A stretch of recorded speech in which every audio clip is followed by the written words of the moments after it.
before and it's Niederhauser, yeah? Niederhauser, yes.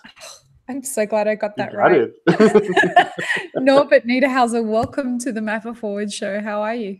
Yeah, good. Thank you. Thanks for having me. It's such a pleasure to have you. You are very intriguing to me. What you do is very intriguing to me. And the few people I've spoken to about you and how Cropster got started and all of that is fascinating to me because like a lot of the people that I tend to find in coffee that are very intriguing, you are not from coffee, right?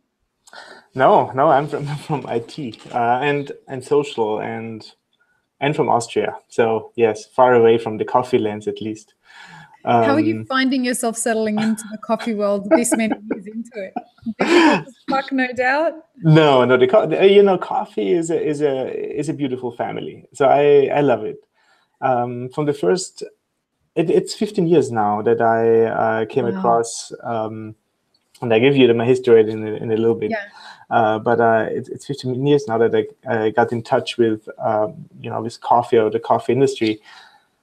And from day one, it was like, oh, this is so exciting. This could be something. And from that, like, this could be something, or this is just exciting. This is a place where you want to be. It's a place where you feel welcome, where you feel there's opportunities, there is ideas, there's nice people.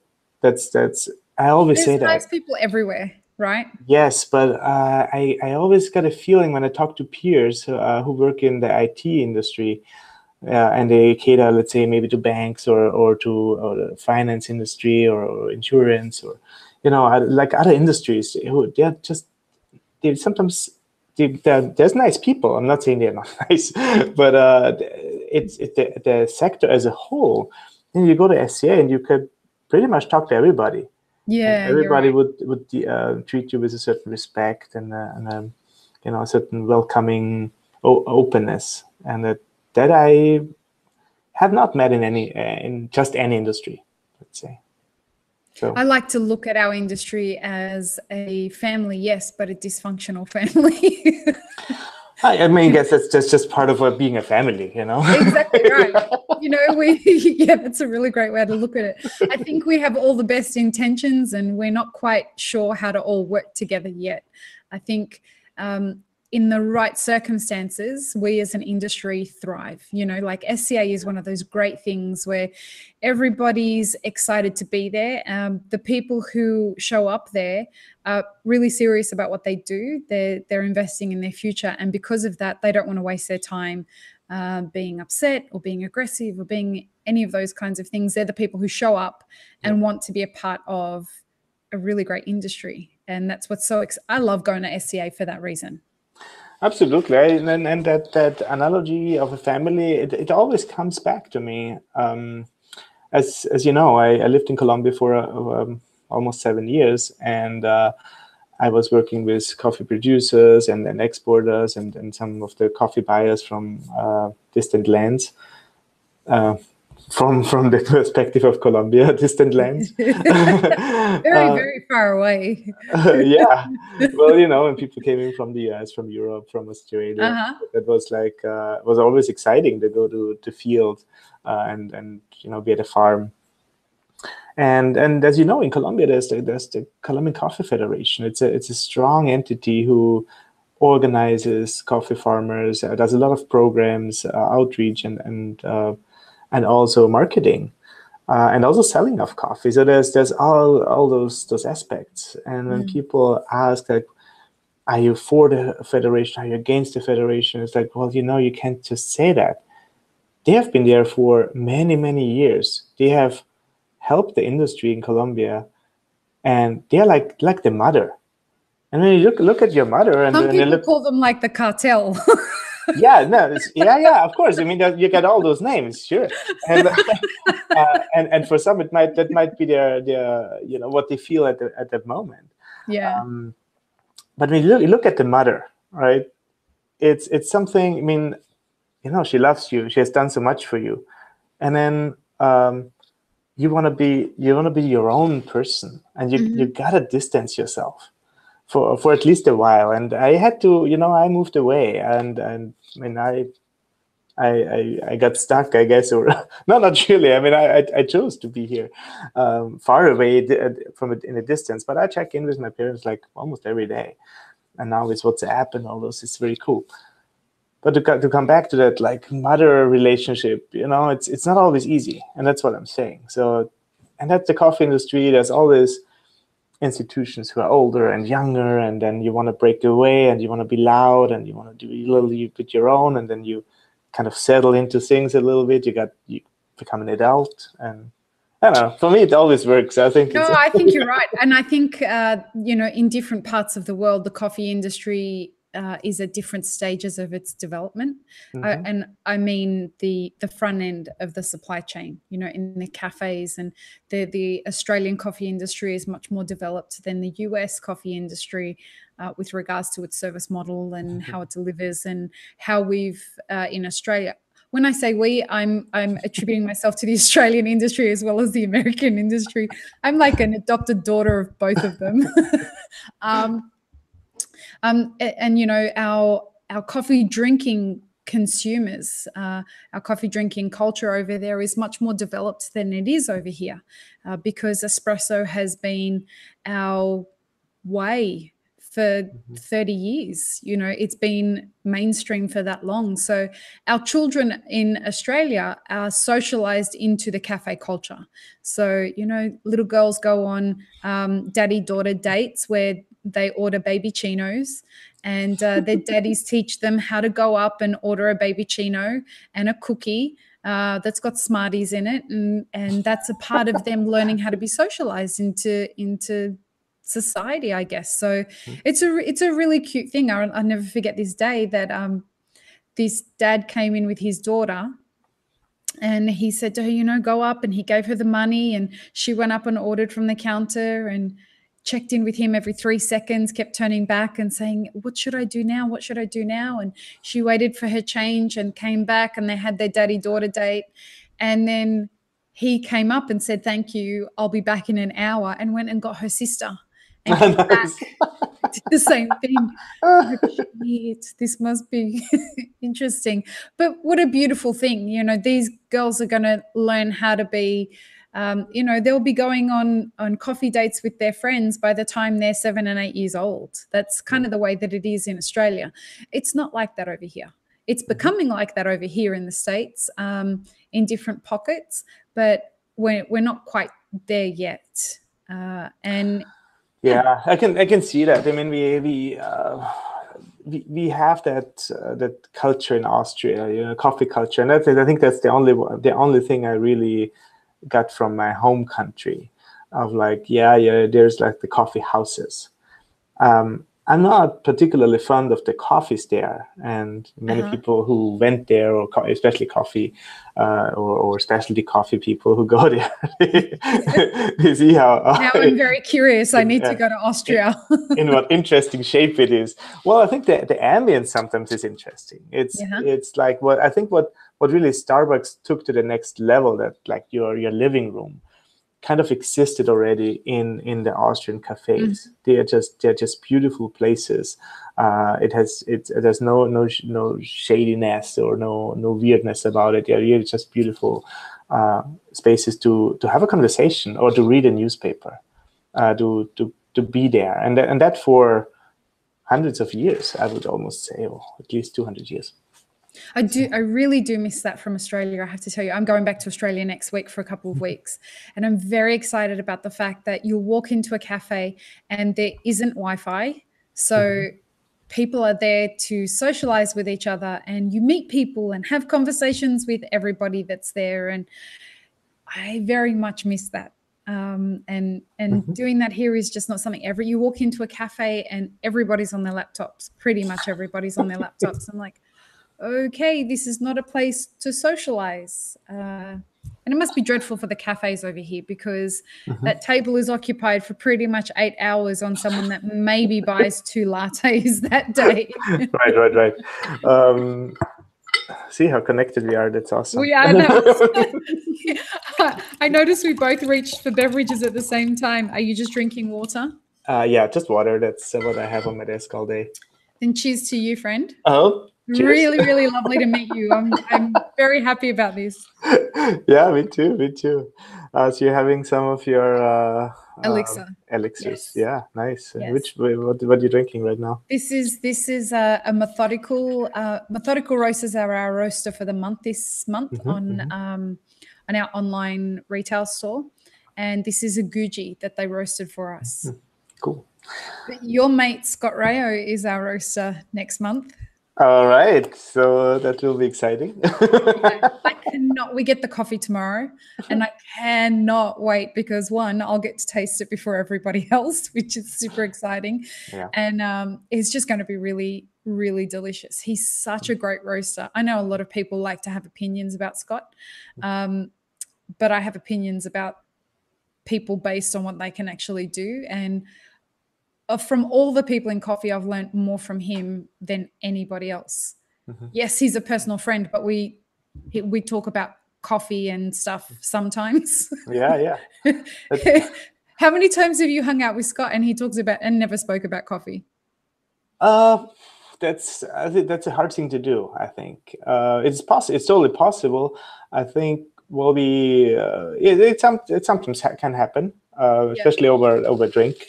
It's like, well, let's just have whatever we do today during the day. Let's set this aside. It's like, how are things going in general? And it's always a very pleasant conversation too. But there's always so much to, this is going on in coffee. We're working. Yeah. He's working on so many projects. So there's always something. It's like, I have this idea, or you should think about that, and that would be good. So very innovative. He's got a great mind. Oh, absolutely. Yeah. He's one of my favorite people to have a conversation with because one, he can keep up with the 55 different directions that a conversation's going in, and he jousts with you in conversation, not in an aggressive way or anything like that, but we challenge each other's ideas so much. Yeah. And if I've got like an idea about something and I'm like, listen, I've got this idea, this is how I've thought it out, challenge it, like poke all the holes that you can through it, which is just so much fun with someone like him because he will go above and beyond what you expect. Yeah, absolutely, and it's so it's never boring for sure. I think it took maybe a second to kind of understand his style. Yeah, it's maybe not everybody's. It's not. Not at all. It's not everybody's cup of tea at all. Well, that's not what I'm trying to say. I'm trying to say so his approach is, which I appreciate. It's like he says, Norbert, I think that way, and he lets you know. It's like, I think that way. Yeah. It doesn't mean that whatever you think is not good. Yep. Even if sometimes he's very like strong about his opinion, he hears you, and it's like, okay, and Scott, I think this is just the thing. Like we should totally think about that and reconsider, or is can we have is there common grounds here, or is it just either or? And if it's either or, why is it either or? So you cannot do all that, which is not something you can do with just any person. So some people get offended right away. You could get offended by Scott if you don't see beyond that. This is part of the conversation.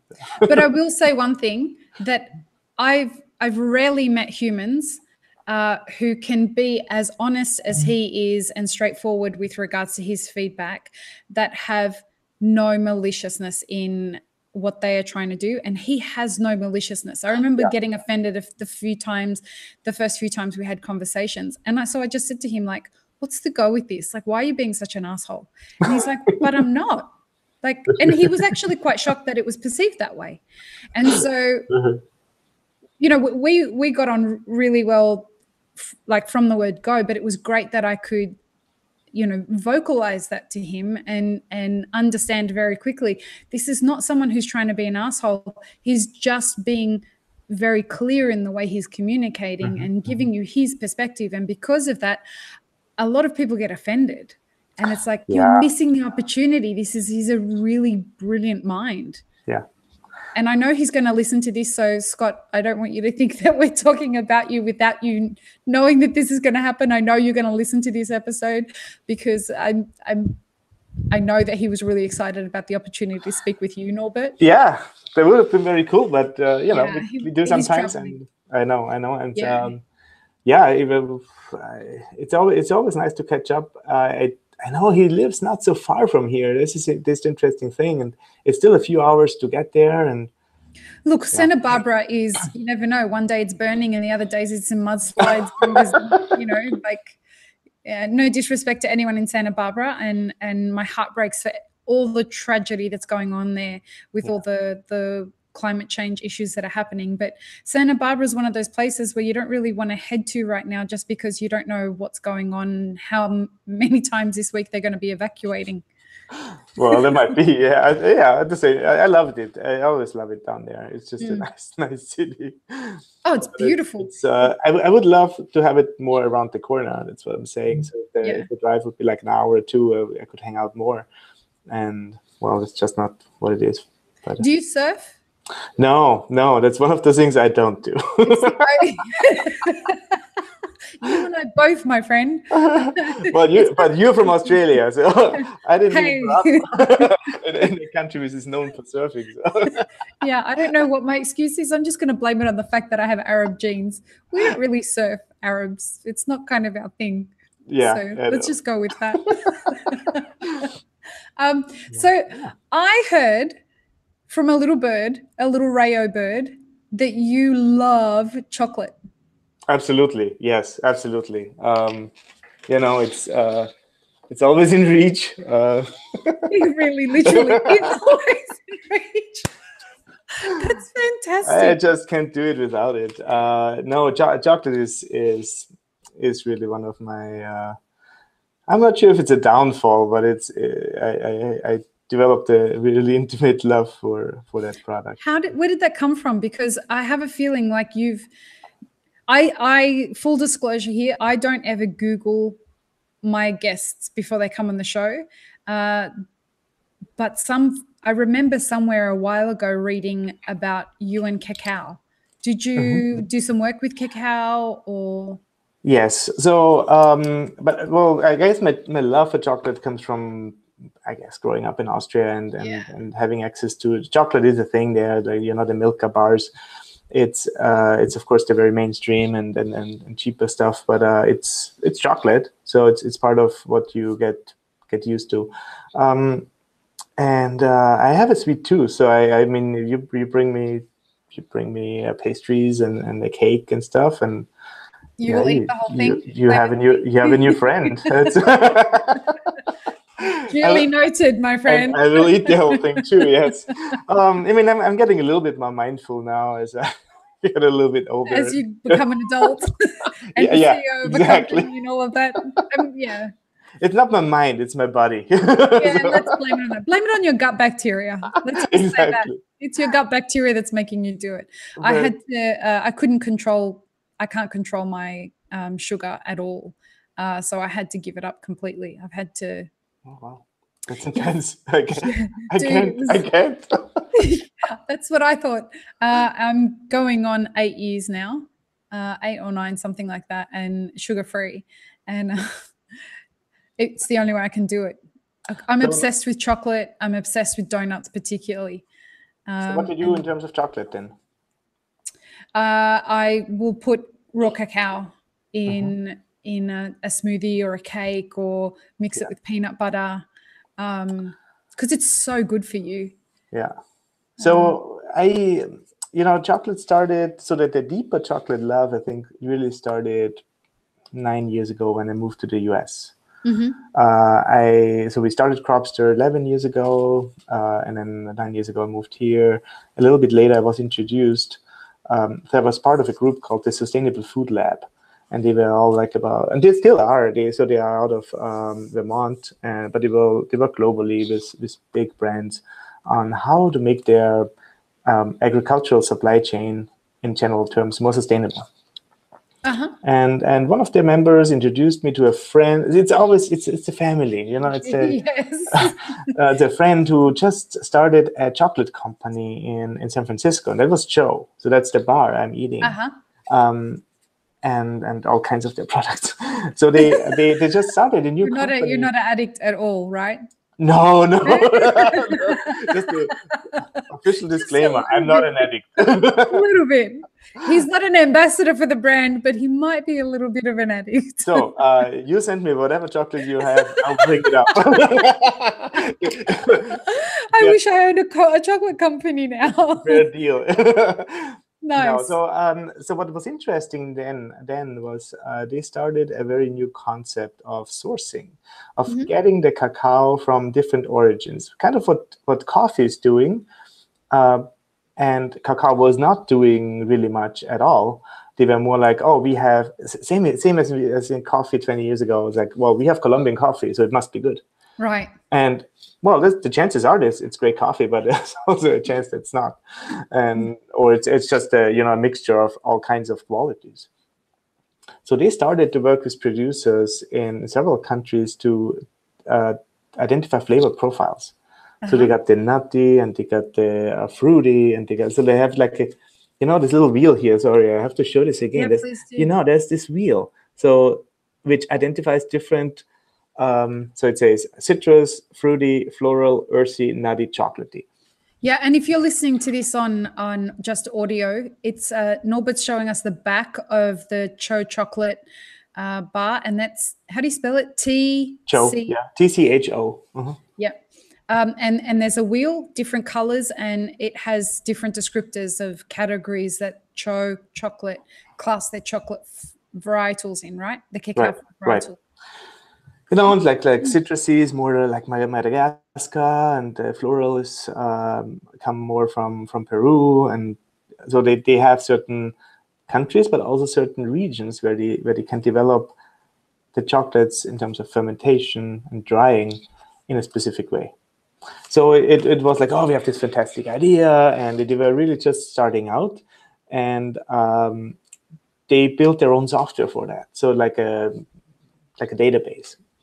So I came in, it's like, well, we do databases, we do traceability, we do that for coffee, and we could easily adapt that to chocolate. And it's like, oh, that's fantastic. Right now we have something, but let's see. And the conversation kept going. And a few months later, they called us and said, Norbert, all those in-house solutions, it's so hard to maintain. The programmer is not responding right now. He wants to gain so much money. Can we switch to yours? It's like, let's see what we can make happen. And it was really not, so it was part of the project to really learn about chocolate and their processes, and it was all exciting, but also the people there, they're just the nicest people. They're so passionate. They're so welcoming. Whenever I was in San Francisco, if I was there for a meeting with them, or I remember one day I visited with my parents, and they all like, yeah, come in, I show you the lab, and this is awesome. So they were very inclusive. So that was one part of the whole deal, and the other part was definitely to really learn about it and understand it better, and then taste it. And it's the same with coffee. You start tasting certain chocolates, and I still eat a Milka sometimes. Just that's a childhood memory, so it's nice. But I eat it, and it's like, yes, this is what sugar tastes. Exactly. It's not what chocolate tastes like. It's what milk in your face sugar. Exactly, and milk and all kinds of. I mean, it's nice. The strawberry flavor is nice, and they have all this. So this is good, but then this is chocolate. So you have. It has its place, right? I sometimes think, when it's cold, and I remember back to my university days when I used to drink copious amounts of instant coffee with 2 spoons of sugar and milk in it. But, it was the thing that got me through my exams. And sometimes I'm like, God, it would be it tastes like liquid cake to me. Yeah. And, I think that's fair with so many drinks. There's so many coffee houses or chains or delivering all kinds of products, and some are good coffee products and others are just sweets and make feel good products or so. I don't know. So tell me something, how do you taste cacao? So is it the same as, I'm sure that's a silly question, and I'm sorry if it is, but no, there's no silly question how at all. do you what's the equivalent of coffee cupping in chocolate? So it's called tasting. And what they do is they take a piece of chocolate and put it in their mouth. So it's in bar form. It's not in the raw cacao form. Oh, it can. So it can be in any form. So the raw cacao form, they would use nibs. So they would just or use the nibs and taste them. That's one thing they do. But usually that's not where they take the bigger decisions. So they see already where the cacao might go. But what they then really do, they conch it. So they grind it very fine. And what you get is a liquor. And liquor tasting is that's what you get. So they taste the liquor. And from there, because during conching, some acids evaporate, so it changes the product. Actually, you can also apply a little bit of heat that also helps. So it's like the whole process with cacao is just different from that perspective that you use the beans and you roast them, you crack them open, you whittle them, so you get the nibs. You can roast the nibs again, and then you can conch them. And all those processes, you apply heat over time, and it's basically 3 times the roast complexity. So when you think about roasting coffee, you think roasting coffee is complex? I think creating chocolate is complex, because you have, or it's just different because you have 3 opportunities to make it right. So if it's not fully developed, let's say, then you conch it a little bit longer, apply a little bit more heat there, and you might still get it to the flavor you want. And then you taste it. So then you put the liquor on the table, or you create the bar, and that's also very important because the sugar is important as a final product. There's almost no cacao which is sold 100%. They have a line where they sell bags with just little pieces of 99.9% chocolate. What's the other 0.9%? They put a little bit lecithin, and but that's really like 0.000 something, almost nothing. What's the lecithin for? Is it so that it doesn't clump? Yeah, and it gives it a smoother appearance. Excuse me. So it's I wish they'd keep lecithin out of everything, because it's mostly derived from soy and it's messing with people in a big way. Yes, some are. So you get those products actually, and Joe has not every product has lecithin. So this, for example, has no lecithin in there at all. I'm just checking. Not else this one has, but some of their bars, the smaller bars, they don't have. And a little bit of vanilla. It's also. Who doesn't love vanilla? Yeah, vanilla and chocolate are just like a dream team. It's like peanut butter and honey, or peanut butter and maple syrup. They're just a dream team. That makes you the American now. See?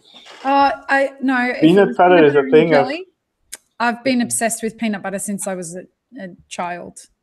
Like, and it's a true obsession. I used to tell people when they'd say, "What's your favorite food?" I'd be like, "Peanut butter." What? It's powerful. I first didn't like peanut butter at all when I moved here. Everybody's peanut butter. It's like. Were you eating real peanut butter though, or that Skippy's? No, all kinds of stuff. I mean, you get the Reese things and the whatever bars with peanut butter, and it's like I'd rather not. It's just not a. I love peanuts. But you don't like it as a paste. I don't have this link to peanut butter or this craving, or to me it's just too much. You don't eat it in Austria? No, we don't have it. Well, now you get everything, but it's not a thing I grew up with. No nut butters? Well, you put Nutella on the table, that's a different story. You really are Austrian. Yeah, well, what can I do? You put Nutella on the table, it's a whole new game. Yeah, it is. I think that's for everyone, though. Sure. I think if somebody tried to slip me some Nutella, I'd find a place to hide and just eat it with a spoon. If I could, but I can't these days. Yeah. I want to ask you some more about the chocolate roasting, if that's okay. Sure. This idea that you roast cacao 3 times kind of sounds to me like we should be tapping into the resources of humans that roast. Like, what are they called? Chocolate roasters instead of coffee roasters? Yeah. Cacao roasters? Yeah. And they are on the farms? No, the most depends. So the most commercial roasting is happening at origin. So they roast and then they conch and press. So you get the cocoa butter and cocoa powder, and that's then exported. So you save a lot of a lot of weight by not exporting your beans. But then a lot of, especially the specialty roasters or specialty cacao manufacturers, they roast everything on site. So even Guittard is a larger specialty brand, I would say, from the Bay Area. They roast everything in the Bay, so, or most of it. So they receive it as bean. They receive it as bean, yes, and then they clean it and they sort it and then they roast it, and it's really interesting. So that, I mean, the roasting process is so different because you have the shell. You're roasting the shell, and the product is inside, and it's hard to. So our software works with it, and people are using Cropster to monitor their roasting, their cacao roasting and stuff. But it's a different. You try to predict something through that shell, which is even or uneven, and even the cacao beans, they're not as even or as equal as the coffee beans. Well, because their shape's different, right? Shape different, and and they are.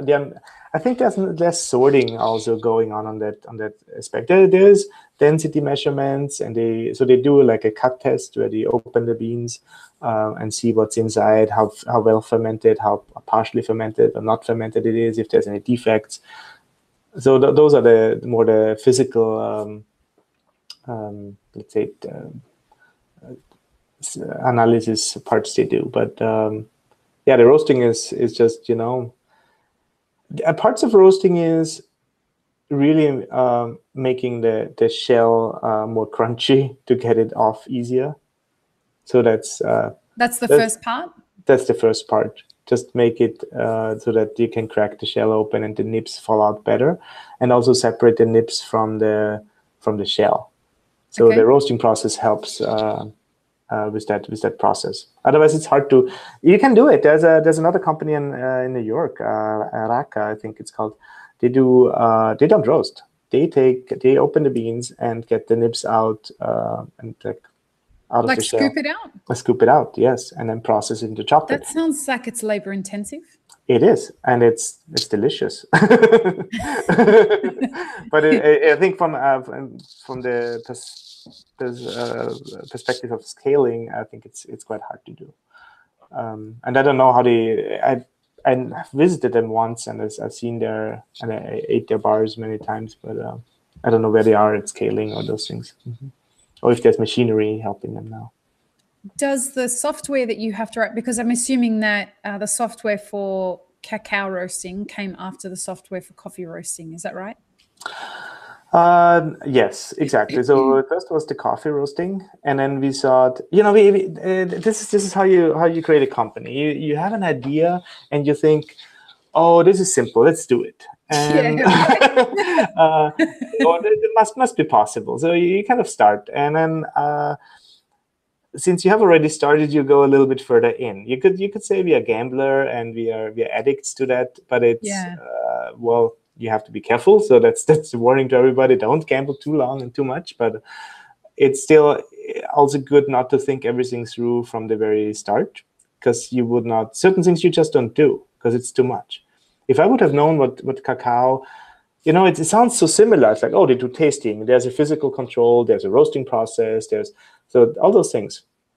Like, on this higher level, absolutely.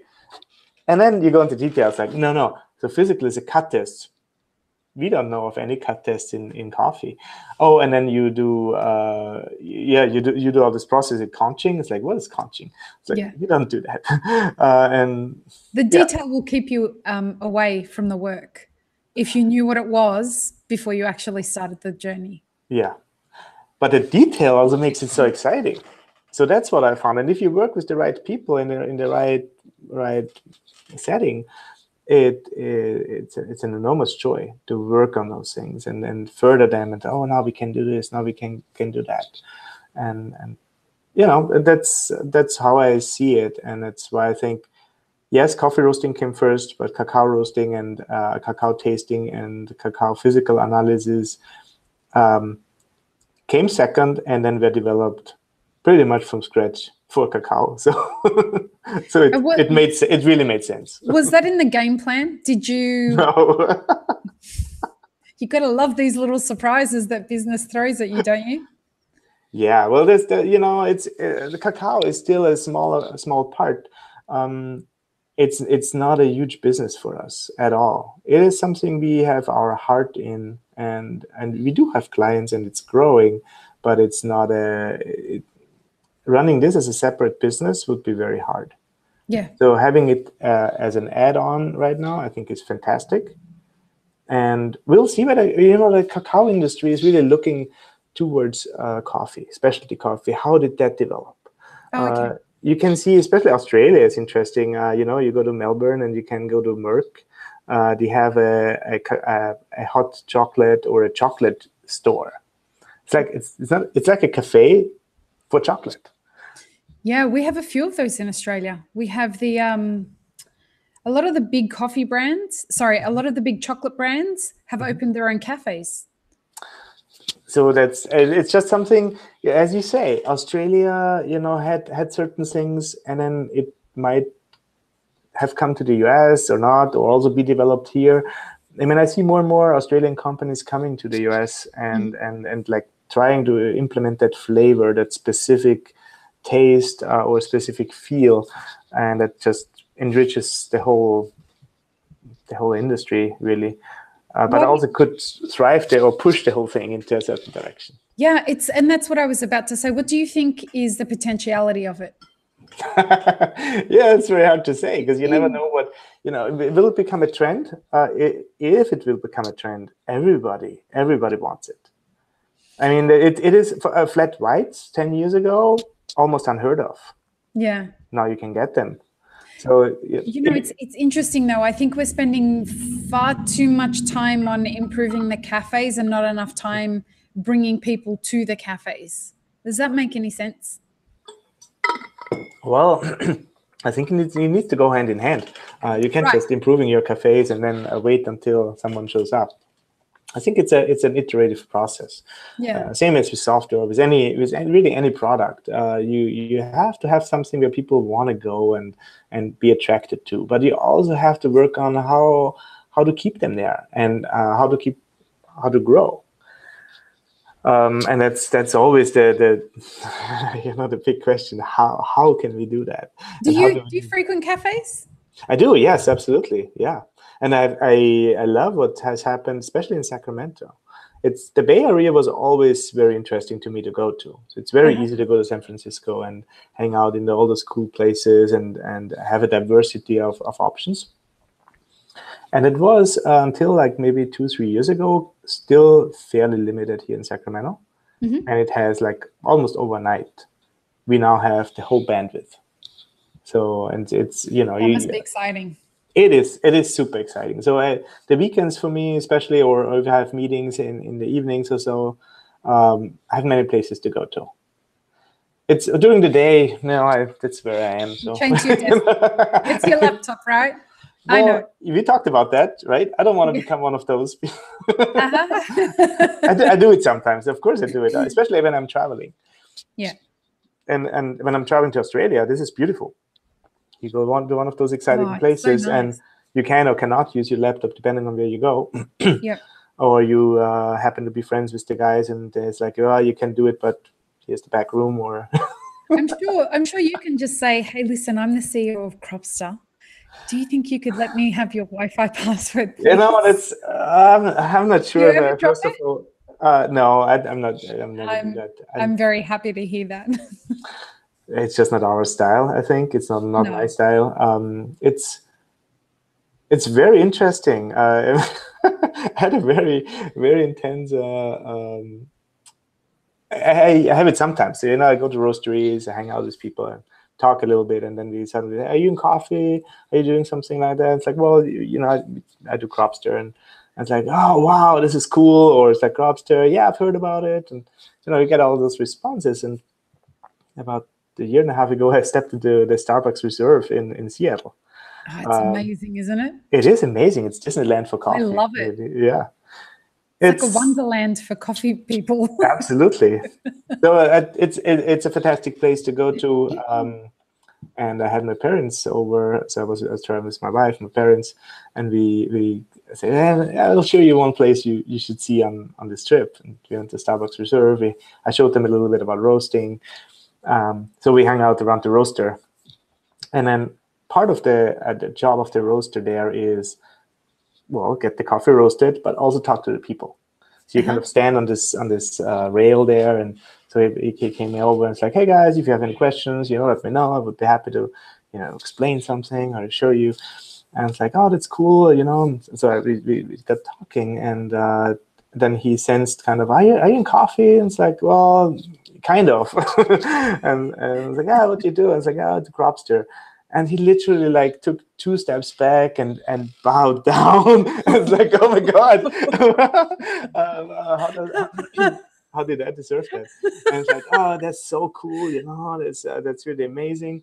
I was like, it would be. We had a really great conversation, and hearing that from that side is very interesting.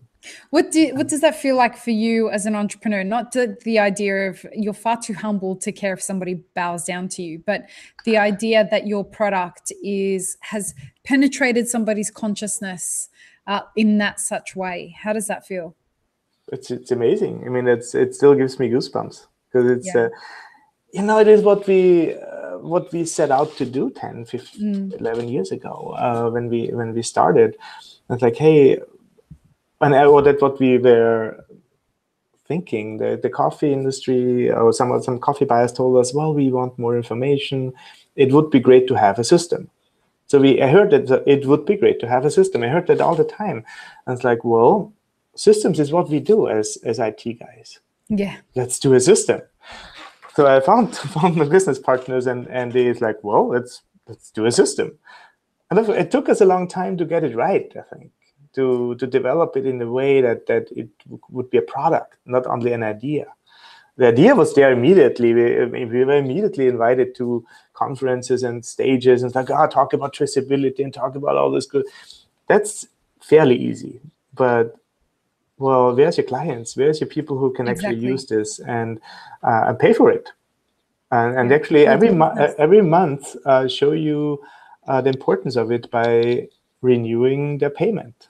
Yeah. This is not just happening because they are, again, all nice people, but business is also business. Yeah. Oh, 100%. I hear people say to me that, I wish Cropster's model was that I could just buy the product outright. Why do Cropster have to charge a monthly fee? And I often say to people, it's like, listen, that's their business model. At the end of the day, we're all allowed to do business the way that we choose to do business. No one else can tell us. Everybody moves. I think what we didn't understand 20 years ago when software was created is that software is really a service in the end of the day, and technology is developing so fast. Nobody thinks about that really. It's not something. I mean, I get this product here, and it's awesome. I love it, and it will last, hopefully, very long. So there wouldn't be. It would be weird to have it on subscription. People try that with toothbrushes and stuff. So yeah, maybe stuff you have to renew all the time. Maybe getting a maintenance plan on your car and stuff. But software, technology changes all the time. So we have to react if Apple creates a new operating system, if Windows decides to make a change, and if all those things. It's sometimes not us. Yeah. Like our product works perfectly fine. They made a change. Would you want to charge them, or would you? I don't want to lock in my clients into old technology. We've seen that at production floors where those Windows XP computers are still running because they can't replace it. The software is so specific, and nobody will help them renew it. And so we chose a different path right away. It's like, well, you know what? We give you updates all the time. We go where the industry is going. I mean, look at the industry. They need newer things all the time. it's not static. It's not that, oh, this is specialty coffee 101. You read the book and you follow the path, and this is not how it works. I wish. I really wish. I'm not sure if I would, because it's so exciting to discover new stuff. I at least wish it was like that for the people coming into the industry. This is the handbook and how you get started. Everything after that, go and explore and make it a big wonderland for yourself. But we can't even decide what specialty coffee means anymore. See, there's Scott-Rao. So easy. If people want to know the rundown on how to get started, he's there. Yes. And many others. So it's, this. Well, we were talking about it with Ryan Brown when we were having the conversation. We don't even have a register that defines terms, like what direct trade means and what relationship buying means and what specialty coffee means and all of these kinds of things. As an industry, we can't even have those kinds of things locked down, which would be helpful if we could. But then who would we want to make those decisions? Yes, and I'm very grateful, for example, for the SCAA and OSA now, who have developed at least a cupping form which is fairly stable. At least we have some common grounds. It is not always common grounds. It is not always working, and I see that from a systems perspective. So we have, I don't know, we feature 200 or something cupping sheets. Which is good. If a customer approaches us and is like, hey, I want to cup in a certain way, I want to do this. It's like, yeah, we can help you. We can set this up. But you train your people, you maintain it, and you make sure that it makes sense at least within your supply chain. Because that's where the problems then start. It's like, oh, we cupped it this way, and then a 70 is outstanding for us. It's like, well, explain that to someone who is used to 100 being outstanding, or like the maximum. And then you get all those problems with calibration. We see that at cupping competitions where people come in from different backgrounds and they cup in a different way. Standardization is really hard, especially when it's subjective matter. And cupping still is a fairly subjective matter. Nobody discusses the green grading. It's like, well, what's the weight of coffee? It's like, well, it's measured in grams and or in pounds if you want. And you have a scale for it, and it always gives you the correct results. You don't have to worry about interpretation. No. And I think that's the problem with standardization. We try to standardize certain things to make it an uncluttered experience. And then people come and say, can we add this field? Can we do this? Can we do that? It's like, well, let's do that. And that's a big part of our job. So the job is not only to just, yes, you will get that field, because if we would have done that in the last years, Cropster would be unusable. Because of the amount of data that you'd have to enter? The amount of specific needs or questions or likes. I love that quote. When you get what you want and not what you need, or something like that. I think I want this, but what do I really need for doing my job good? And that's a reflection on going a little bit deeper, asking many people, like the industry, we call it, and ask them, how do you do your job? Why do you need this? Why is it important to log your room temperature when you roast? Oh, it is, I don't know. We just always did it because, or it's like, no, it is actually important to know at what temperature the beans go in, and and you get a little bit more background and you learn about the subject matter, and then you go deeper and you go into physics. It's like, what is the physical process about that? What is the guys at university saying? And then you try to complete the picture. It's not always easy and not always immediately well received. Do you guys find that you have to help people go the whole distance of their thought process when it comes to something like that, and then they have to jump ship with regards to the idea? Is that a lot of what you guys have to do with people who approach that situation? So it really depends on where they stand. So some people are extremely reflected, and if I talk to Scott, I know he has thought about it and he has answers, and he'll So, but if I talk to someone who has, comes just from a tradition of roasters, it's like that's how we always did it, and it's like, have you ever reflected on it? No, I didn't. But like, then stop wasting my time. Have a thought process for yourself and come back to me. Right. I would say that, but you would never say that. No, well, we try to, we try to also create that community and say, well, okay, let's have that thought process. And ideally, we wrote something about it on our blog, or there's other people who have something written about it to help them go the next step. I think that really creates then this relationship, and then it's just more than just a software service. It's not. It's more, and I think that's what we are. We're just more than just a system. People wanted a system, and we created one, but I think it's really a little bit more than just that. I've always wondered how you guys deal with, and this is really going to show that I'm not a roaster, but I have been to a lot of Scott's masterclasses. Go figure. That's awesome. So I've been thinking about this idea that he talks about in his classes about the beam probes being put in the wrong places, and people using the wrong size beam probe in order to have the data more accurately reflected in what they're trying to read. How do you, as a software development company around this product, how do you help with the education of teaching people that and convincing them that they have to get aftermarket parts to make the software work better? That's I think they convince themselves, really, or they learn about it. We let them do whatever they feel like doing. So if you have a beam probe which is placed somewhere else, you got half air and half bean, and then half the time it doesn't read, we visualize the process. Very brutal. You get a roast curve right in your face, and you got a rate of rise, and you get all those things. And then I think that's the beauty of it. I don't have to convince them of anything.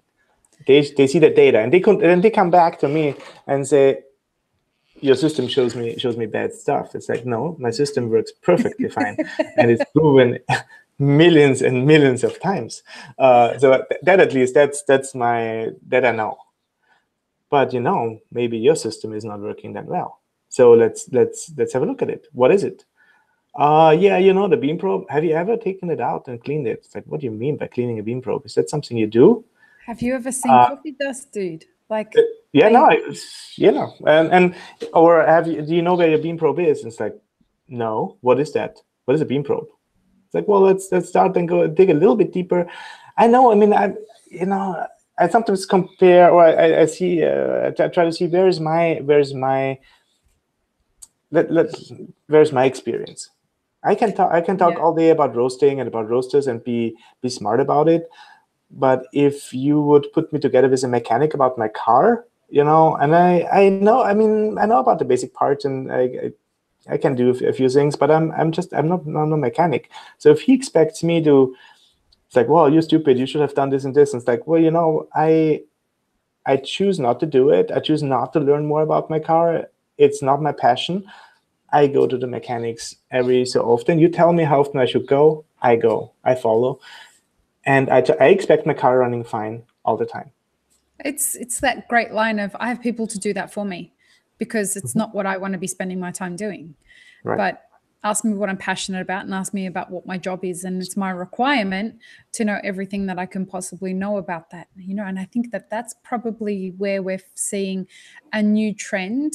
I wish, I hope, if I had magical fairies that could sprinkle dust all over the coffee industry, it would be that they gave a lot more fucks about what they do and how they do it and the detail that goes into doing it. I want baristas to care about measuring their in and out numbers, and I want roasters to care about where their beam probes are, and I want them to be having conversations where they admit what they don't know and all of that kind of stuff, because all it does when they are able to empower themselves with this information is it makes them better.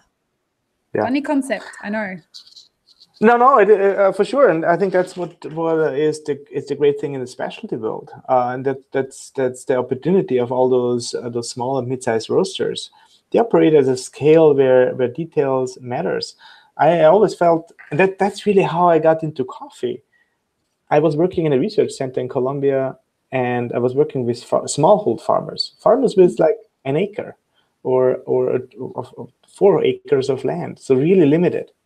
And the big research topic was linking farmers to markets, and the underlying problem is like those farmers are producing products sold in the commodity market, which is declining year after year after year. So it's basically they are ending up poor at some point. They have to. There's no, if they are, the prices are never going up. All the other prices are going up. Yeah. But agricultural products don't. It doesn't make sense to farm coffee. It just, there's still. Well, it depends, in the commodity market. I mean. In the commodity market, it's hard on that scale. So we were working with, and there's those 20 million or more smallhold farmers, and those smallhold farmers do matter a lot in terms of global food security. 100%. So we don't want to think about them as an important part, but it is. So we thought, what can we do so the research program was really wide. Like, how can we help those farmers? Like, well, we can help those farmers by linking their products into a specialty environment where specific traits are valued. They love research about it, and then, I mean, it's no secret. It's what direct trade kind of is, or what the specialty market has adopted, also through exporters, importers, and just make that work. But what the beauty of the farm is, and that's also the beauty of a smaller roasters, is you have a smaller field which you actually can control much better. You can sort your beans. You can do your fermentation process in a different way. So you can create those specialty batches, those micro lots, which on a huge scale is very hard to do. On a huge scale, you can only do it by sorting or like as a byproduct. But on a farm, which is specialty oriented, that's what you can do. Well, I guess you can do it at scale. It's just much more expensive and more time consuming, right? If you want people to sort, there's nothing that's stopping you from sorting an astronomical amount of coffee. It's just you have to have hundreds of people that are sitting there doing the physical sorting for you. So it becomes not something that becomes cost effective for the commodity market on that scale, because they're paying. It scales at the same pace as many smallhold farmers could do the work too. So it scales, but only with that intense amount of work and labor and inputs. So it doesn't scale and it doesn't make it more efficient by being necessarily bigger. Yeah. And I think that's what I take away from all those things. And the same with the coffee roasters. If they are smaller roasters, mid-sized roasters, they can actually dig in and control their processes, and they also have to, because they have to position themselves in a certain market. They can't just create the same, whatever blend, making coffee brown. They can do it for a while, I think, if their peer or the area where they are is just linked to them personally. But as a product, as an intrinsic product, that's very hard to do. I want to ask you about China and its role in all of that. I mean, that little topic, because okay, right. We need another 3 hours now to talk about no this. No problem. But, I mean, do you have your eye on China as a software company and with regard to the upcoming boom, the boom that's already started in China with regards to coffee roasting and coffee purchasing and coffee growing, and the number of people that are going to be looking at it, potentially adopting your software over there, unless there's someone else that's going to be in China doing a version of Cropster that's not Cropster. Because we all know that that's going to happen. Yes. So absolutely. Well, we had very open eyes from the beginning. So we are in Asia now for over 5 years already. We started in South Korea and Japan. Those were the first, let's say, entry countries, which is easier for us. And now, since 3 years, we are in China. And we actually have an employee in China. So we have a very strong presence. We work with partners there, but we also have our own power there. I mean, one person versus billions is, is the question. But it is a good start. Yes, it's a start, and I think it's always, this is what Cropster is. We are not going in we have people who want to give us money, big money, of like, oh, do this, let's scale this. Well, I think it will not scale that way. It will scale, but it needs more than just sales. It needs that, that someone else could try to do software, and then it will be just a software. But they don't have the meat behind what they're doing with regards to they don't have the They don't have the deep coffee expertise. They don't have the deep linkage into the industry. I always try to think of us not just being a supplier of stuff. We are a partner in each and everyone's business who uses us, but also into the industry. If the SCA gives a talk or needs a topic covered, or needs some sponsoring or something, it's like, well, let's think about this idea. Is this what are we doing? And since the beginning, we supported and sponsored the World Coffee Roasting Championships. And yes, it is of course important that we are there. It makes sense, right? But it is also, in the beginning, nobody knew what will happen, and it's still growing. And we are there 100%. Because we believe in it. We believe that this is a good thing to do. We are just doing something next week in Colombia at the specialty coffee show at the Expo Especiales. With partners there, they called us and it's like, hey, we would like to do a roasting championships. And it's like, guys, that was 2 weeks ago. It's like, guys, this is a major thing. It's like, yeah, we have someone who has a roasting machine, and they will sponsor and and on their booth and right at the show. And it's like, roasting at the show? Are you crazy? And it's like, well, get the permits, and if you really want to do this, of course you get our support. We love grassroots. We love those things. And yeah, surely, like 3 days after inscription started, 9 roasters were signed up. I think now there's 20 or so. That's awesome. The tweets are not like, I want to win, or this is like, this is not about the competition. Their tweets were, or their social feedback was, thank you for thinking about the roaster. And that's, that's all it is. Do they feel that they've been left out? What is it? I guess so. And well, first of all, there was never a competition in Colombia. Now there will be. It is also that it was not as popular. I think it comes at the right time. 5 years ago, there was just not so many roasters who would be for a competition. You need a little bit of an audience too.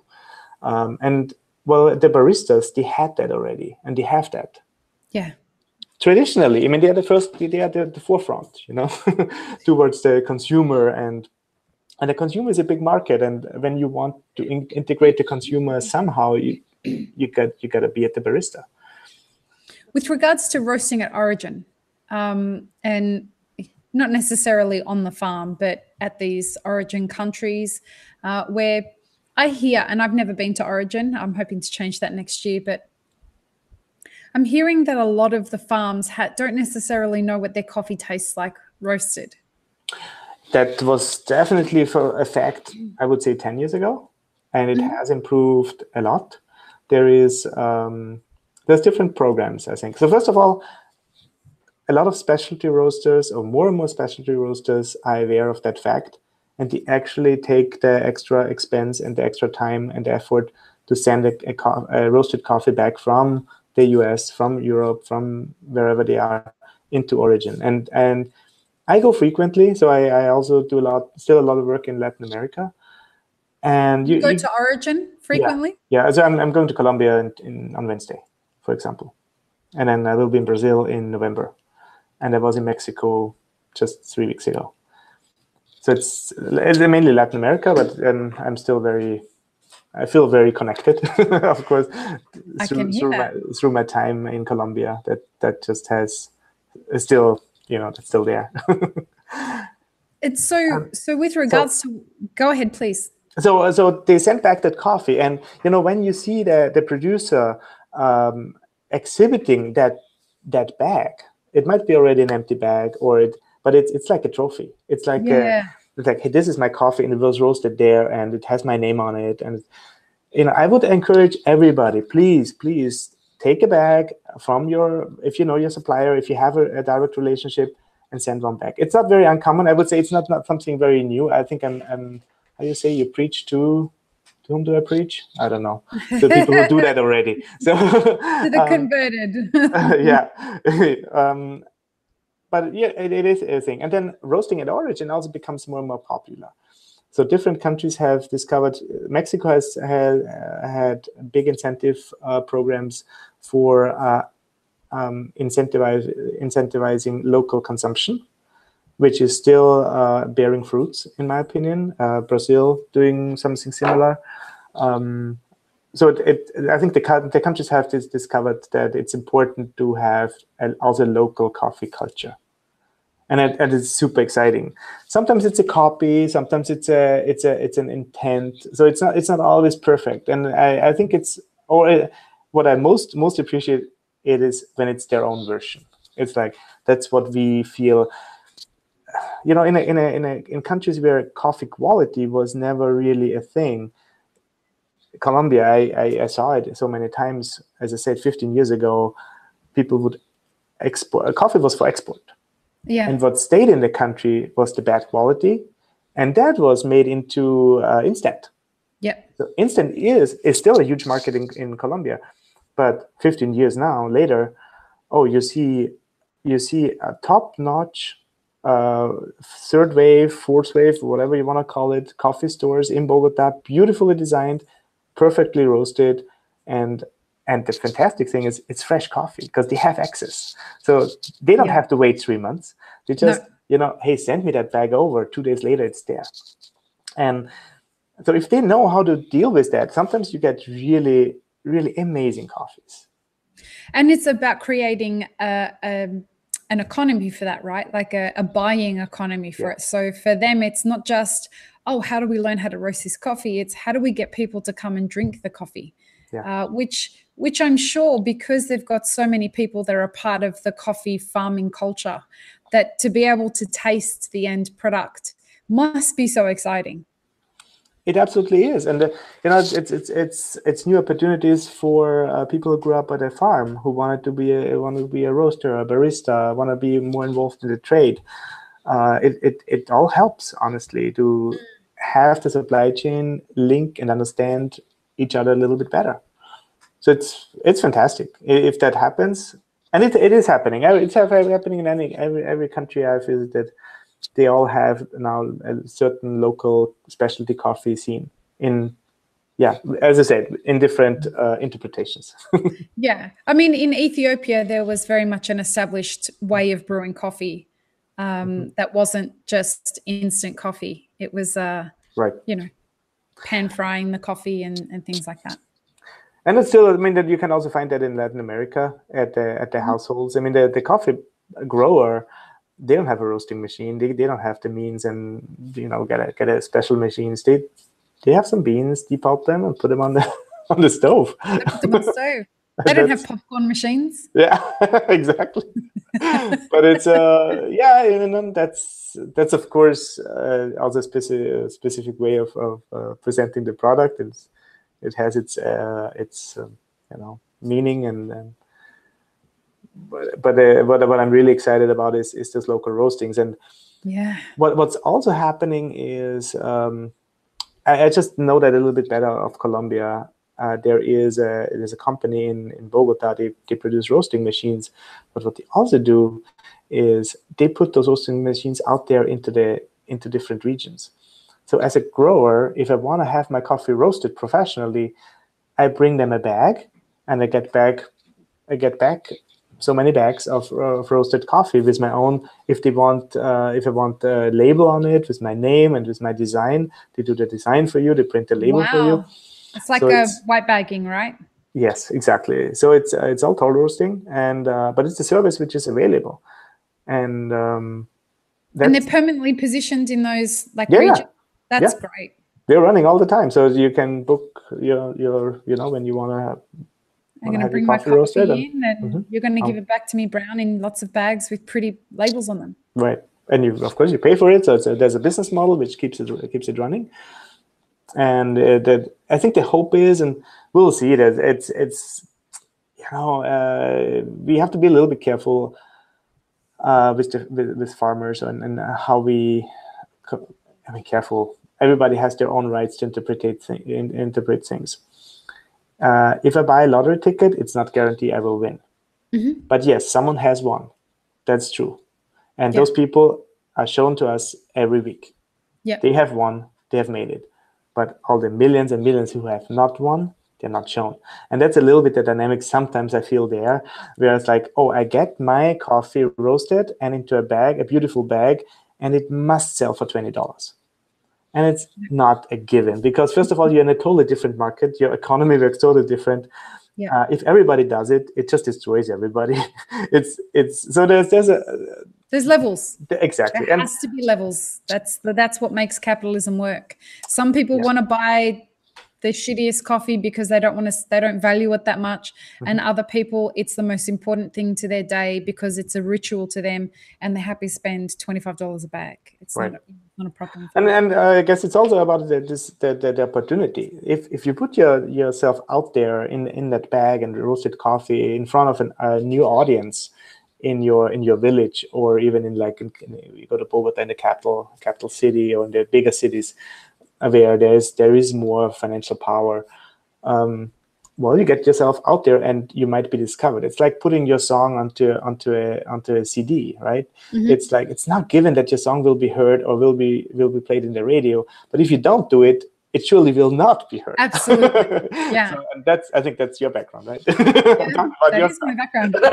Speak to me if you need help with that. Well, we were talking on an Instagram live yesterday. We posed the question to our social audience, what's stopping you from becoming an entrepreneur? And a lot of people, so the three things that people said were money, confidence, and ideas. And that goes to your whole thing of putting the song on the CD. A lot of people, the thing is, they know they can sing, and they have the means to create the song, but they just don't have the confidence to put it on a CD and give it to somebody. And it's a skill. It's a learnt skill to have confidence to back yourself. It's a part of becoming an entrepreneur. It's also a part of becoming a business owner, which I define those two things as two very different things. Opening just a standard cafe like everybody else is opening a cafe, that's you being a business owner.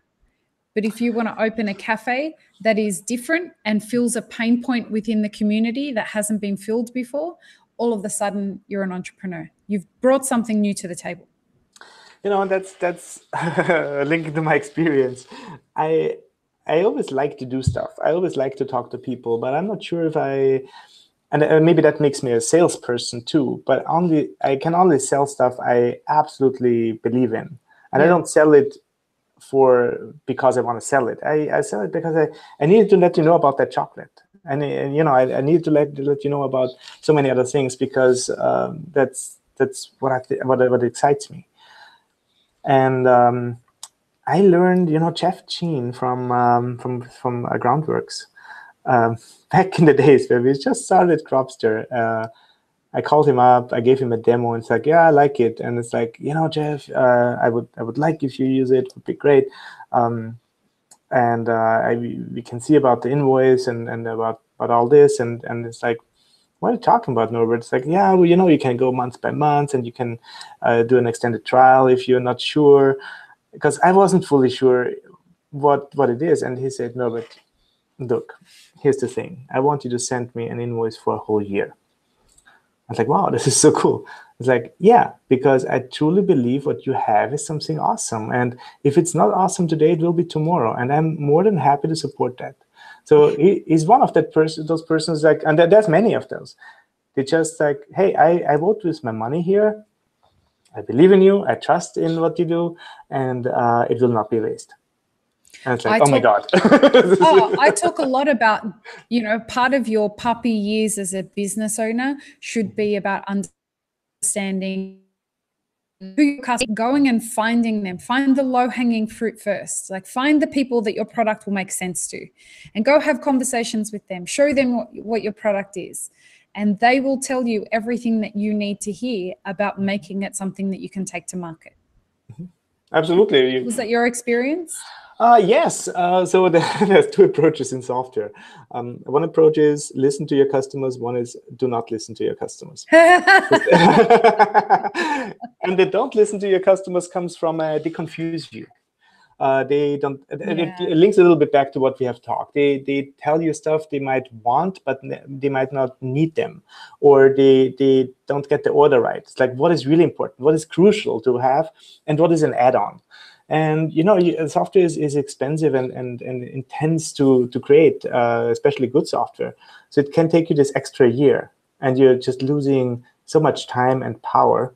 At the same time, I think that's where so many startups get a little bit lost, or that's not lost. I'm not sure, but here in the US, you do something, you do a small, you do Twitter, and then it works, and it becomes big, or it doesn't, and you stall, and it's gone.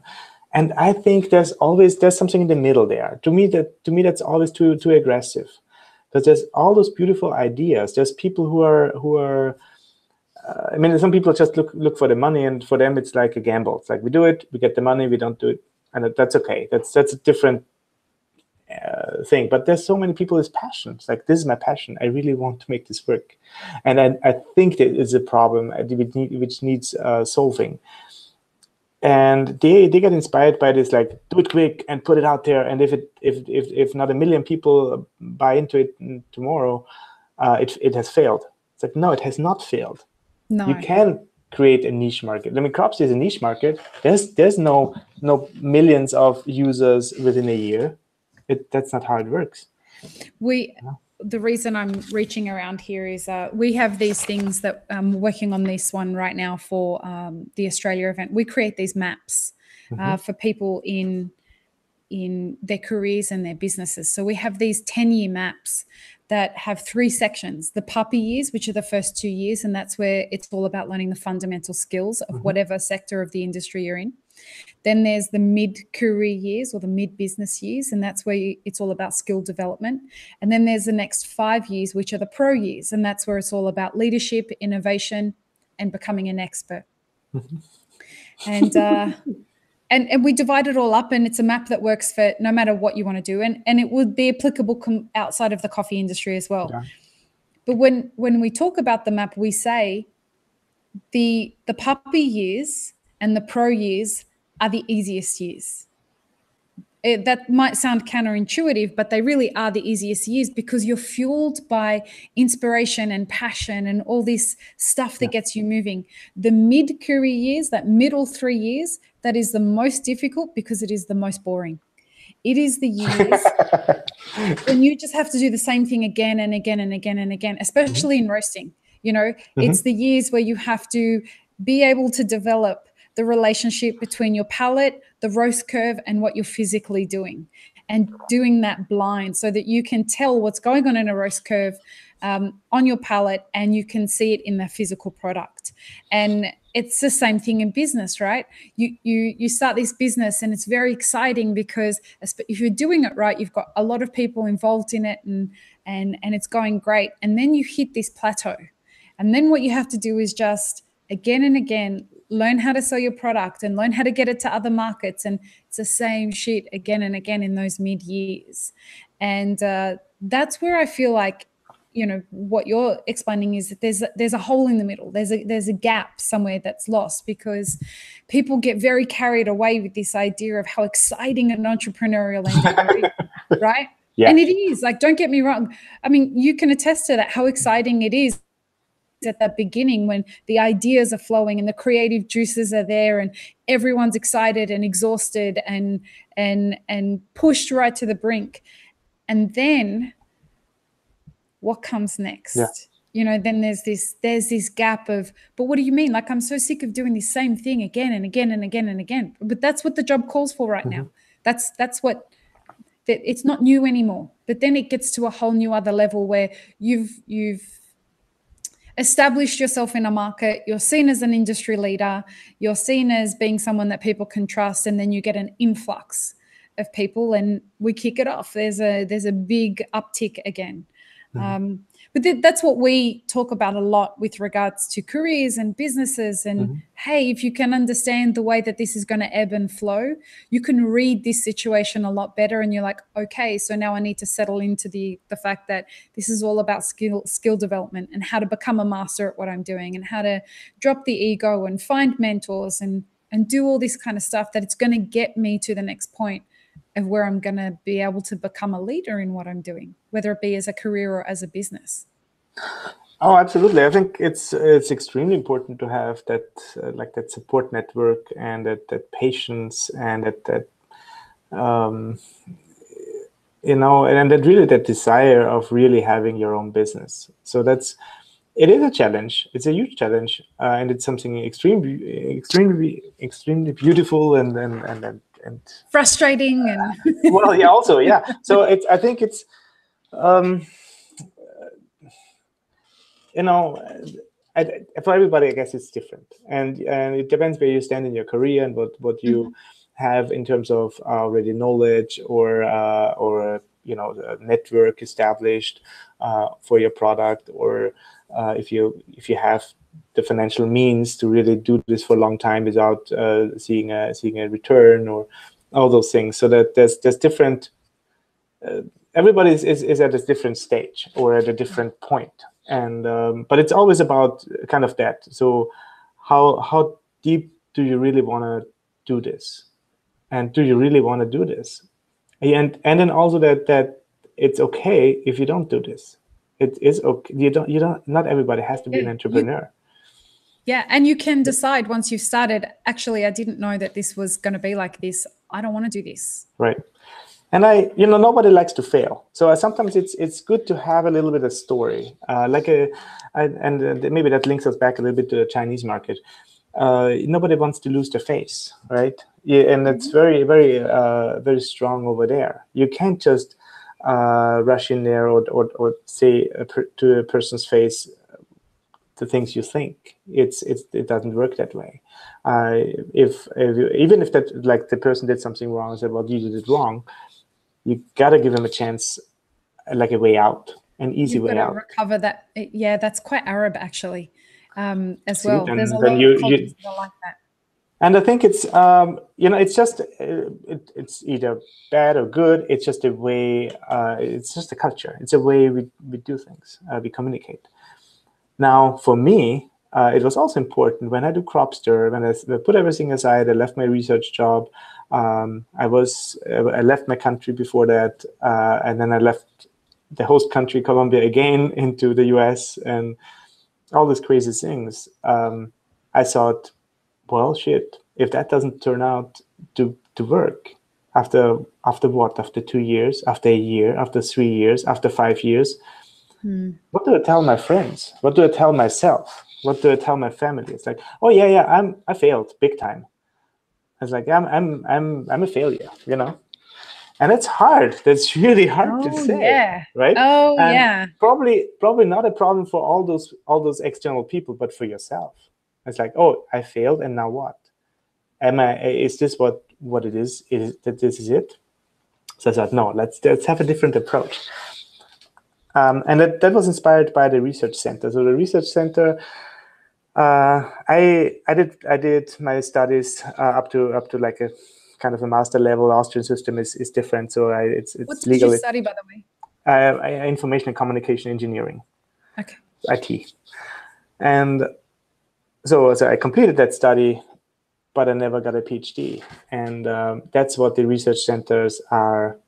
They really like to have their long-term stuff and their leaders having a PhD. It makes a lot of sense. And there was always like, Norbert, when you looking into that, hey, yeah, we have great connections to this and this university. Your topic would be fantastic. And I was like, guys, I love my work there. I really did, but I'm very hands-on. I want to do stuff. I want to not just research. A paper didn't give me pleasure. It gave me pleasure the day I handed it in and it was accepted. It's like, thank God, it's over. My name is on there. It's cool. I put another line on my CV, but it didn't really give me that. I was like, oh, what's the next paper about? Let's write another one. It's like, no, do I really have to write another one? So I thought, well, this is my PhD. This is my way of learning. I set aside some time. I set aside some money, and I said, well, let's do Cropster, because all I'm doing, and as you said, this is a fantastic learning experience. So what if I, after 3 years, have to cut the cord? All I did was learning, not failing. I learned. Yeah. And that gives you, I think that gives you a good way out, and a good way in, because you kind of, and budget-wise, because that's what also some people's like, well, but this costs a lot of money. It's like, yeah, going to university costs a lot of money, especially here. Oh my God! I invested it into Norbert University, and then after, that's okay. So it's in Norbert University. I'd go there. Yeah, well, I'd rather go there than Trump University, let me tell you. Thank you. I'd probably come out with a lot more learning than if I went to Trump University. I'm going to get a whole bunch of hate mail now. Norbert University is for free, by the way. Okay. It's a good thing. But I really like that approach, Norbert, this idea of, hey, I'm investing in myself, because, I'm a big advocate for the idea that entrepreneurship is about learning and growing and feeding yourself. Like, that's what the journey should be about. It should be, I say this ad nauseum, entrepreneurship is going to teach you everything you never wanted to know about yourself. Yeah. And every entrepreneur absolutely agrees with it the second they hear it. They're like, oh, yeah, absolutely. It shows you, it uncovers all of your fears that you never thought that you had. It shows you your discomfort points.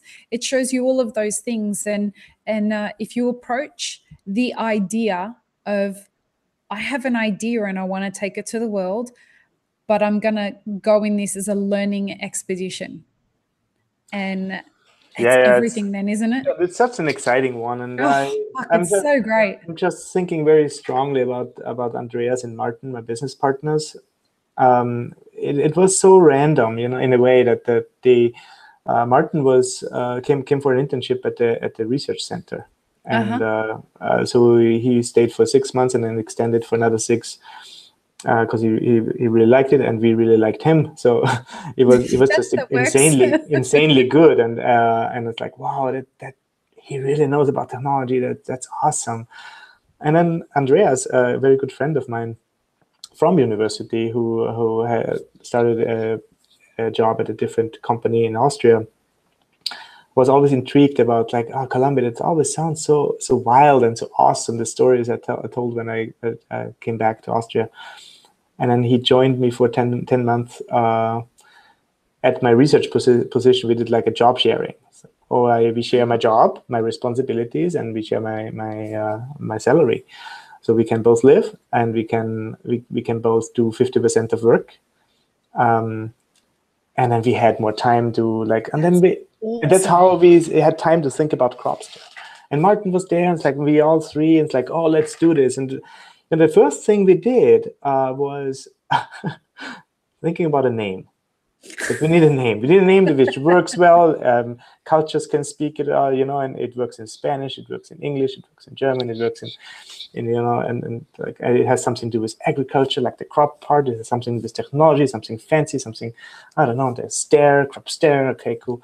And it took us like more than a week. First, we saw this is a session of an afternoon after work. Let's get together, find a name, get a domain. Let's get out of here and get going. And no, it took us over a week. We got back like, no, tomorrow we continue. No, tomorrow we do more. Let's think about it. What were some of the other options? Do you remember? We still have the list. I have to look at it. I haven't looked at it for a long time, but we were looking at, like, first of all, usually when you find a Latin name or something derived from Latin, it works in many languages. Yeah. So it's kind of, we looked up those things. We looked up what's existing, what is already out there. Do we want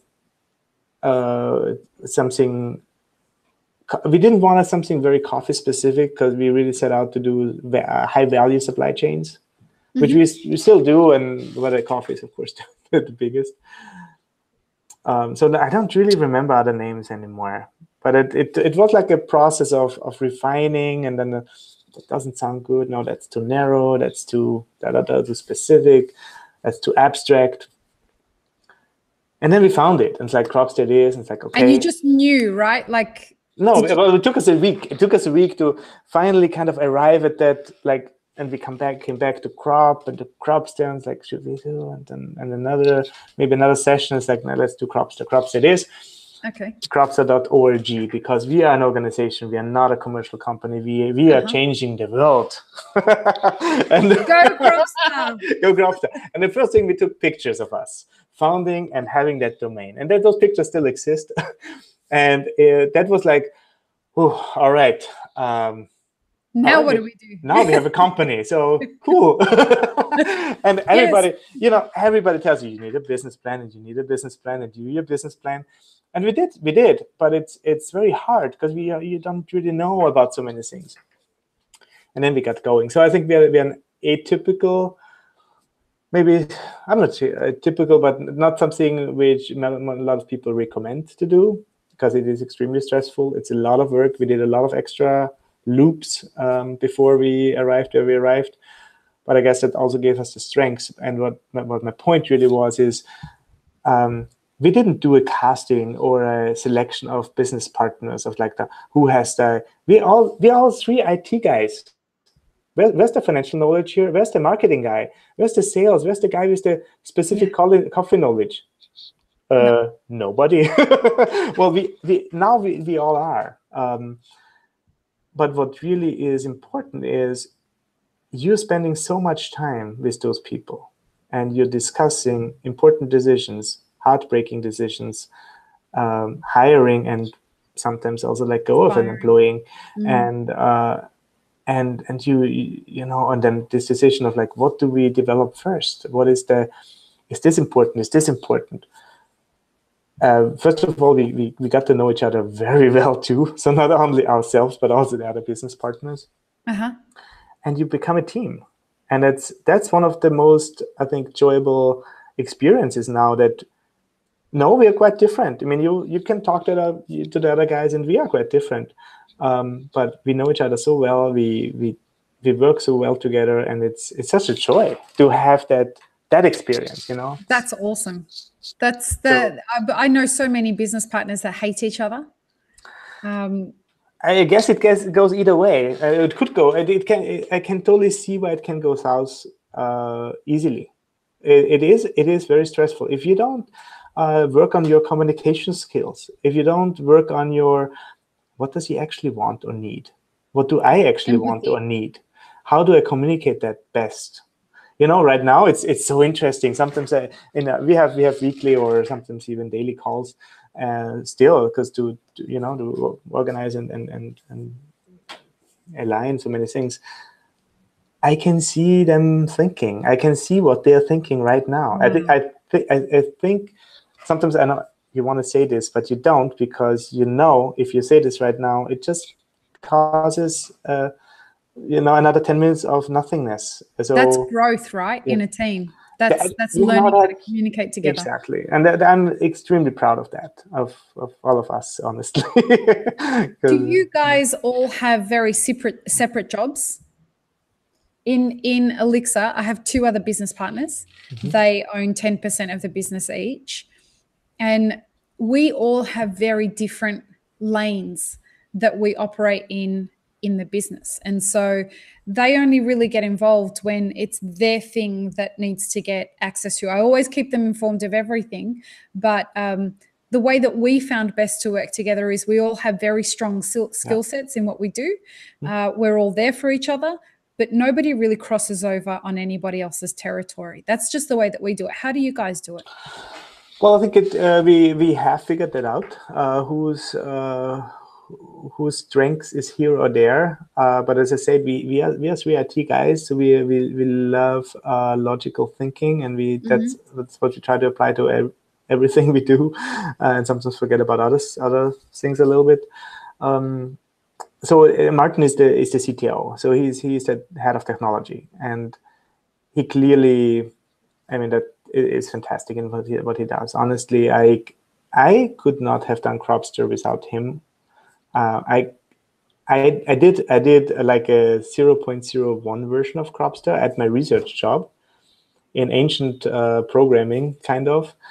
It was okay for like a proof of concept, but for what's needed now, it needs him. And I think that's definitely helps a lot, because that's his domain. He knows about it, he takes care of it, and he takes care of that technology like his baby. So he is like, no, we can't do that because we are, something would be endangered or would not work. And so that's very good. He keeps the programming team well together. And I guess it gives you peace of mind as well, right? Because you know, yes, you know what I'm saying? Like that's for me, that's my number one currency. It's like, as long as everyone's operating with peace of mind, we can actually move forward with more flow. Yeah. But as the CEO, if you know that the right technology guy is looking after the technology, it gives you so much more. Well, and it's vice versa. I try to look after our finances, and Martin is not. Of course, he can look at stuff. He has his own budget for technology, and he has access to all the books and everything. But he doesn't want to hear all those details. It's like, well, give us the rundown. Give us the where are we at? What do we need to look at? What is the current topics? And so, okay, I look into those things. So it's we try to have those specialty centers. So everybody has their own field of work, can thrive and dive into that, and then also gives the reporting. But everybody can learn if they want to know more. But sometimes the desire is limited, of course, because we also we work in the same 24-hour, day-long frame, so across many time zones, right? We got to be efficient and got to be mindful of our time too sometimes. Are you all based in the US, or how does it work? No. It's so our headquarters is in Austria. Okay. So they are 9 hours ahead of time. So this morning at 7 I had a meeting. So that's usually it's like from 7 to 9. That's reserved for Austria. It's either a management call, or today we were working on a product. Because it's 4 p.m. there, so it's the end of the day. It's our morning. It's a little. Sometimes it pushes it a little bit, as 7 can be early. Especially to have to think at the same rate as what they're doing at the end of their day. Like the whole day they've been ramping up and they've been moving and their minds are juiced up and blah blah blah, and you're still on one cup of coffee. Right. And then I had to learn that, and I was more an evening person 20 years ago. So I was more working into the nights, and then rather sleep in, and that has fundamentally changed. So I learned to get up at 6:30 and then be at 7. Skype is on. Here we go. I bet your circadian rhythm is very thankful for the fact that you are following a much better lifestyle with regards to your sleep patterns. That's what they say, apparently it's better, but no, it works, and it's interesting because I think that the thing of morning evening person is I thought I'm an evening person, but what really happened is I was just doing it that way. Yeah, that kept me in bed in the mornings because I was up until 1 a.m, so I needed some sleep. And if you actually go to bed at 9 or 10, you're fresh and rested in the morning. It totally works. Your body actually works much more optimum, or brain function and stuff. Like I've been doing a lot of reading on sleep patterns and the relationship between gut bacteria and your ability to sleep and all this kind of stuff. Like it's fascinating. So you're still hoping for your sugar, right?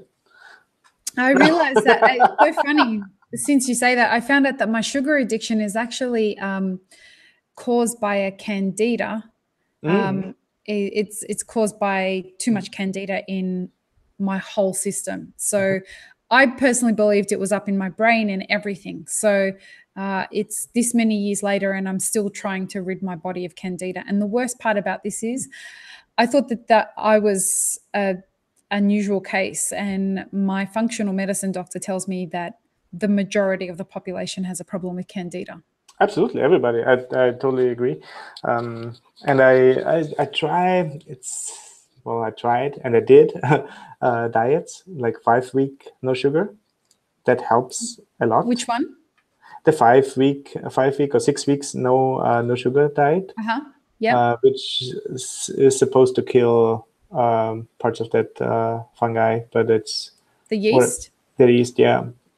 I'm not sure. I think I have a very good doctor in Austria, and he he checks on those things, and he gives out those diets. It's like, hey, no, you should do that, and recommends it. I think in general it's a very good thing. I can recommend it to anybody. Just try. I think it's an enlightening experience. First of all, to know where sugar is in virtually everywhere. Did that blow your mind? That blew my mind. It's like, well, let's have some ham. It's like, what? No, it's covered in sugar. And then it's like, it doesn't say sugar. It says dextrose and all those variations. And it's like, well, you know, sugar's everywhere. For me, it was so bad. If I would eat a banana, I would get drunk. Like properly drunk, and what was happening was the candida was taking the sugar from a banana and converting it into alcohol, and then the alcohol was getting into my blood, and I was feeling tipsy within a little while after eating a banana, and I couldn't understand what was going on because I've been alcohol free most of my life. Oh, that's intense. And so I remember having this conversation with Scott years ago. I'm like, I don't get it. I don't understand why I eat a banana and feel drunk. He's like, you've got candida problems. Because he's big on, like, he knows so much about this stuff. Yeah. And I'm like, how is that possible? And he was telling me about an instance where a woman was pulled over and was found out to be drunk. Like, she had a blood alcohol reading that registered after eating fruit. And they realized that she had it was all related to that. Wow. So I started getting... I had it on my skin. I had it everywhere. And then I cut sugar out. I even had to cut fruit out for quite some time. And all of a sudden, it was like this veil lifted off me. This brain fog that existed stopped. I think it might be a little bit back now. But again, now I know exactly what to do. It's because I started eating fruit again. So it's crazy. The problem is with candida is as long as you've got a little bit of it, and we need it in our bodies to help regulate a stable gut flora, right? But for me, mine is like, it gets an apple and it is like, it thrives. And so I can probably eat a piece of fruit every 3 days, every 4 days, just to keep it under wraps. I've still got a long way to go to get it under control. It's amazing. It is very, very intense. It's fascinating. So my functional medicine doctor is going to come on this podcast, and we're going to talk about the relationship between gut bacteria and coffee. Oh, cool. And, which is going to be a fantastic conversation because caffeine has so much to do with so much in your body and your adrenal fatigue. I believe our industry has a big problem with adrenal fatigue because caffeine has such an enormous effect on our hormone production and our lack of and stifling our ability to be able to deal with adrenaline and things like that. So I'm super excited about that to happen. Yeah, it is. It's definitely one of those things in the coffee industry. If you're sensitive to caffeine, it's quite hard and less exciting, I guess. We consume so much of it, Norbert. Yeah. Like, we shouldn't be drinking, 6-7 cups of coffee a day. I started off with a few beers. It's okay. Maybe that's my problem. Maybe that's what I need to do. Maybe I need to start drinking beer and alcohol, and maybe that will set it all off. Yeah, I know. Just getting deeper down the down that rabbit hole. I want to ask you something that's going to sound quite strange, but what do you define as a good roast? That little question, right? It's a huge question. That's a Scott question. That's not a Oh, look, question. I would never ask him this question. I could ask you that question, but if I asked him that question in this podcast, he would just look at me and be like, really? How many hours do we have? Yeah. So what is a good roast? People ask me, what is a good coffee? What is a good roast? What is a good? There's in general, the good and bad can be. There is good and bad. Yes. What is good for me? I enjoy a variety of things in general.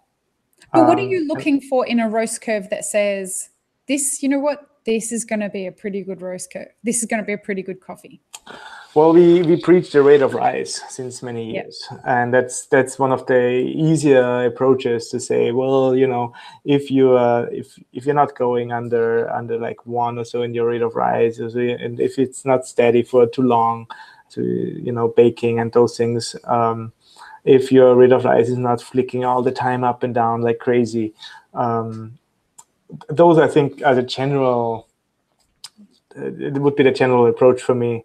Well, the steadier, then you go up after drying phase and then steadily down. That's in general a very good dynamic, and we have seen that those produce usually the better roasts. If someone comes in and says, "Well, I do this weird flicking and and it still tastes fantastic," all right, so be it. I'm not denying. Fantastic is subjective. Yes, also, but I mean, sometimes you taste something, it's like, well, this is really good. And even if there's 5 tasters in the room and they all like, well, this is actually really good stuff. But it could be that the machine works so differently, or it's just never reproducible. Then it also is, in my opinion, not a very good roast, because you have this one time in a lifetime experience, which is for businesses really a hard thing to sell or to have. So, yeah. So that would be, I guess, my answer for a steady rate of rise without a crash and no flicks. Well, no, so steady declining. Steady because declining. If it's steady, then you're still baking. No, but we want something that's kind of no crashes, no flicks at the end. Exactly. Yeah. So that's what I mean by a steady decline in the rate of rise. We've had situations with Elixir where we don't want the roast curves before we get the Elixir. So if we have a different roaster of the month every month, right? And we work with the upcoming roaster for a couple of months before we release them as the roaster of the month, because Elixir really does reveal everything about a roast profile. And so the first time we say to them, send us your best roast of a specific coffee. We elixify it, and taught me how to identify some of the roast defects in that. And so I can tell a baked coffee like that, and I can tell when there's a flick in the curve like that. I've never roasted a batch in my life, which is kind of embarrassing. No, but you start to see the patterns, right? Yeah, you can. That's the point, isn't it? Yeah, I think that's a good thing, because that belief that, oh, every roast is so specific, and it's such a it is a craft. It's an insane craft to learn, but it's still, you can still see stuff on a graph if you do it right. Yeah, and you can replicate that on your palate. Like you can immediately see a crash. I remember saying to a roaster that I had been elixifying his coffee for a while, and I'd finally understood how to describe this flatness that I kept tasting in his coffee. And are you there, Norbert? Hello? Oh, Norbert's gone away. He's lost his internet connection, and no doubt he will be back in just a second for anyone that's watching. I wonder if he's going to be back.